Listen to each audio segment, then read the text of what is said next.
And for more on Russia's recruitment drive, we can turn now to Valentin Nalyvaichenko. He's the former head of the Security Service of Ukraine and an MP for the All-Ukrainian Union Fatherland Party. And he joins us from Kiev. Welcome.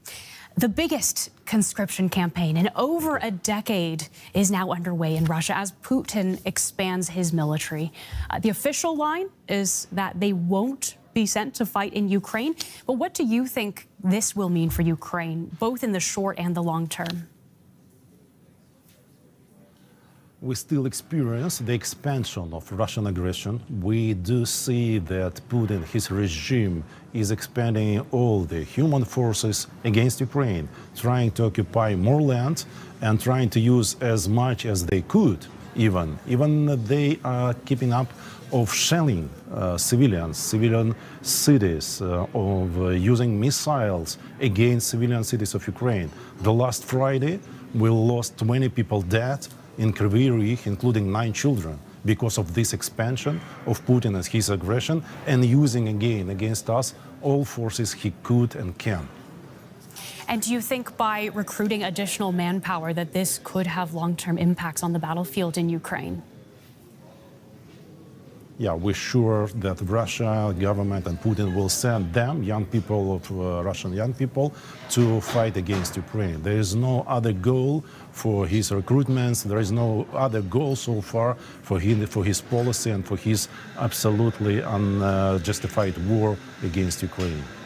I also want to ask you about Ukrainian President Volodymyr Zelensky's remarks. He said for the first time that Ukrainian troops are fighting in Russia's Belgorod region. Ukraine is, of course, also fighting in the Kursk region. How crucial do you see these efforts as in positioning for a potential Russian spring offensive? The first and the most important goal for our military command to ease the pressure in East Ukraine, Donetsk region, Kривому Розі, where I mentioned to you, and that's why our, let's say, special operations, our, let's say, attacks on those border territories where Russia keeps the invaders, their troops are undergoing, and this is not a secret that in Kursk and Belgorod regions, our active operations of our military is undergoing. And the main goal is to, again, to expel, first of all, Russian aggressors, and again, to ease pressure at other, let's say, areas of the vast front line between Ukraine and Russia. But in your view, does that ease the pressure? There are some analysts who've expressed concern that these kinds of cross-border incursions could actually drain resources from key battlefields elsewhere where they're needed along the front. We trust our commanders. This is their decision. We fully support them when they protect our motherland, Ukraine. So we, I think, have to do all things possible to, again, to protect the country and to, by all means, stop the aggression. Okay, let's take a look at efforts toward halting the fighter. The U.S. President Donald Trump, he said in the past few days that Ukraine and Russia were sort of close to a deal. How do you see the prospects for a meaningful halt in the fighting?